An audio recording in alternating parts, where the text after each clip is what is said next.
کہ کشمیر میں ایک بزرگ جن ہے جو صحابی ہے، تب تک یہ بہت نعیف و نزار ہو چکے تھے، اسٹریچر پر کرسی پر خادم ادھر ادھر لے جاتے، بہت کمزور، بہت زیادہ بوڑھے۔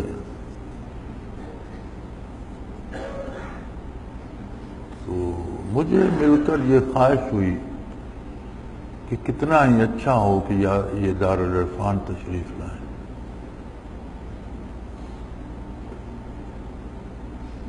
تو انہوں نے میری یہ درخواست قبول فرما لی کہ میرے لیے آنا بہت مشکل ہے لیکن میں آؤں گا۔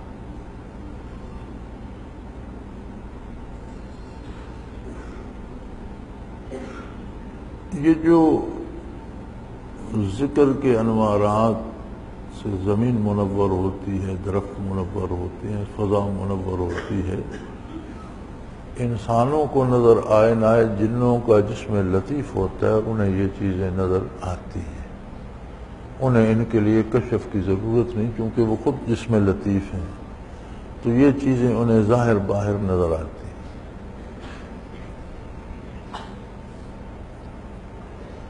تو شاید وہ بھی ان کی نگاہ میں تھا، تو تشریف لائے۔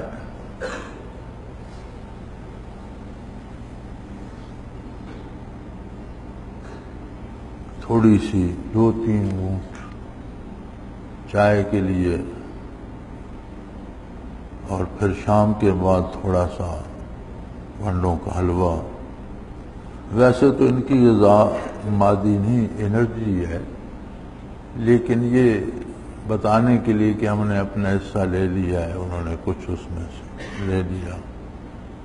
اب اس کا انہوں نے کیا کیا وہ تو ان کے وہ جانے، اور یہ سعادت الحمدللہ نصیب ہوئی۔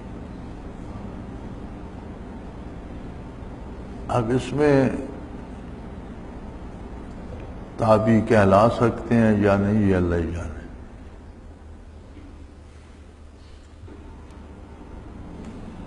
لیکن یہ بات یقینی ہے کہ واردات قلبی نصیب ہوں نہ ہوں، وہ کیفیات جو جنات حاصل کر سکتے ہیں وہ ضرور نصیب ہوتی ہیں، یعنی ظاہری برکات، ثواب، عند اللہ قرب کا ایک مقام، یہ ضرور نصیب ہوتی ہے۔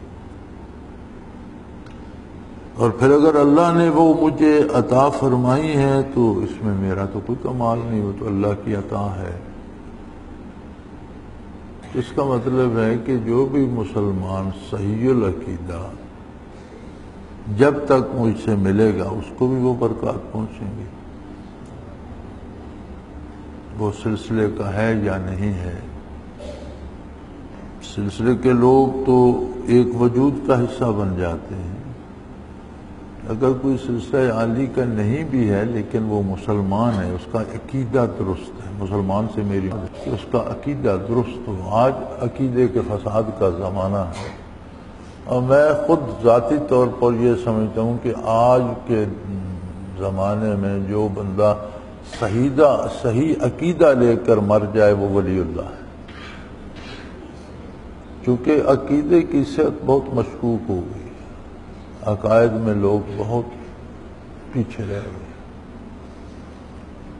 تو جو برکات اللہ نے مجھے عطا کی ہیں، کوئی صحیح العقیدہ مومن جو مجھے دیکھ لے گا، مجھ سے ملے نہ ملے، دیکھنے سے وہ چیزیں ٹرانسمٹ ہو جاتی ہیں، منتقل ہو جاتی ہیں، وہ سعادت اسے بھی نصیب ہوگی۔ اب میری اتنی تو جرأت نہیں ہے کہ شاہ جی کی طرح میں اعلان کر دوں، وہ ایک اپنی ان کی حیثیت تھی، انہوں نے کر دیا، ان کی مرضی، لیکن اصل جو حالات ہیں وہ میں نے آپ کو بتا دیے، اور یہ اللہ کریم کی اپنی عطا ہے، اس میں کسی کا کوئی نہ میرا کوئی کمال ہے نہ کسی اور کا۔ اب ان کا بھی وصال ہو چکا ہے، اور میں نے کوشش کی ہے کہ شاید کہیں کوئی اور بھی ہستی ہو، لیکن کم از کم میرے علم میں نہیں آئی۔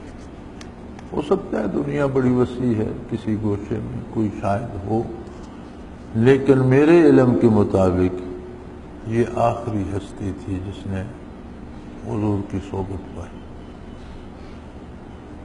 جہاں تک اب تک جو کچھ اللہ نے مجھے بتایا، کل کا پتہ نہیں شاید کوئی ہو، لیکن میں نے بہت کوشش کی، مجھے کہیں روئے زمین پر کوئی ایسا جن نظر نہیں آیا جس نے حضور کی صحبت پائی۔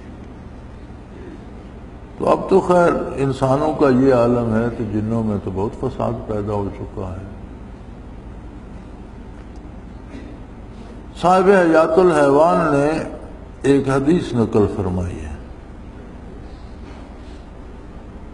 حیات الحیوان ایک کتاب ہے جس نے حروف ابجد کی ترتیب پر الف سے لے کر یہ تک جتنے جانوروں کے نام آتے ہیں، جتنے انہیں مل سکے، ان کی خصوصیات، ان کے قد کاٹ، حلیے، ان کا نفع نقصان، ان کی طبی خصوصیات، وہ اس میں ساری بیان کی گئی ہیں۔ لیکن انہوں نے جگہ جگہ دینی مسائل پہ بھی بحث کی ہے، احادیث مبارکہ بھی نقل فرمائی ہیں، ضمناً ساتھ موضوع چلتا رہا ہے۔ تو اس میں انہوں نے ایک حدیث نقل کی ہے حضور علیہ الصلوۃ والسلام کے زمانے کی، کہ آپ نے فرمایا روئے زمین پر جتنی تعداد انسانوں کی ہے اس سے 9 گنا تعداد جنات کی ہے، اور انسانوں اور جنوں کی مجموعی تعداد جو ہے وہ شیطان کی اولاد سے 1/10 ہے، یعنی 9 گنا شیاطین زیادہ ہیں جنوں اور انسانوں کی مجموعی تعداد سے، وہ نسل جو ابلیس کی نسل سے۔ تو اب آپ دیکھ لیجئے کہ اگر 6 خرب انسان ہیں، 6 ارب انسان ہیں، تو 54 ارب جنات کی تعداد اس زمانے کے حساب سے تھی، اب شاید اس سے زیادہ ہو گئی ہو۔ پھر 54 کو 9 سے ضرب دو تو شیاطین کی تعداد بنتی ہے۔ تو یہ اتنی مخلوق ہے، اتنے شیاطین ہیں، اتنے جنات ہیں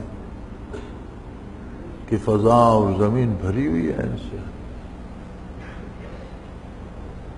تو آج کل ان کے حالات میں برائی، بے حیائی انسانوں سے زیادہ ہے۔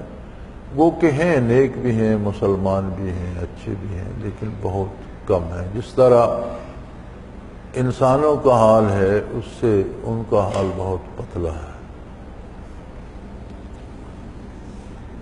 تو بہرحال اللہ کریم رحم فرمائیں، آپ نے ایک ایسا موضوع چھیڑ دیا کہ کہیں فتوے لگا کر چھوڑیں گے، لوگ ناراض ہوں گے